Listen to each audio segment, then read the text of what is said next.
While internal components and features may vary by brand and model, the installation instructions covered are applicable for the Maytag dishwasher models listed. Model number may be found on the appliance's outer carton as well as on the interior left side of the tub.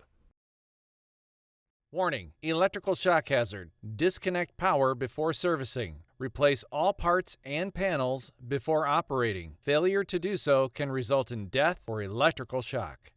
Excessive weight hazard. Use 2 or more people to move and install dishwasher. Failure to do so can result in back or other injury. My name is Phil Lally. I'm the Product Service Manager for Whirlpool for the dish category, and today we're going to cover the new installation of a new model line we've got out that's going to launch in February of 2020. It's a new design dishwasher from the ground up, so there are some installation differences from what you're used to in the past. We're going to cover a KDPM 804 model today. So the next thing you do is you take the electrical junction box cover off. That's a 1/4 inch or T20 screw. Once you get the screw out, you just lift up on it with a flat bladed screwdriver.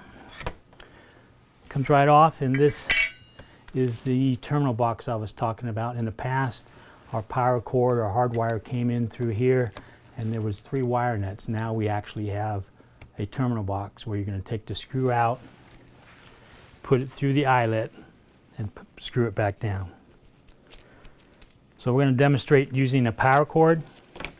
If you were using a hard wire installation, you would do that further on in the installation. You'd have it taped to the floor, so you slide the dishwasher into the cutout over the hard wire, and then you hook it up at that time.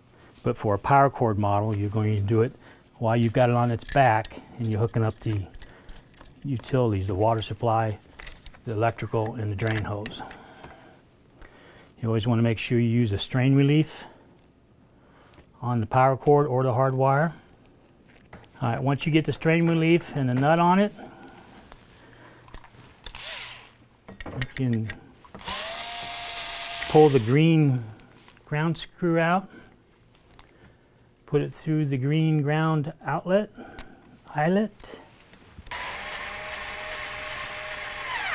Okay, we've actually got the ground one hooked up with the 1/4 inch green ground screw and the green wire.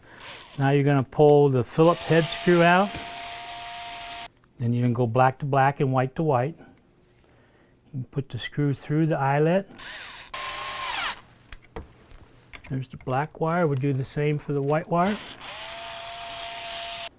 Like I say, this is new. In the past, we've always had wire nuts. In 2020, we're switching to this new terminal box. Reinstall the junction box cover.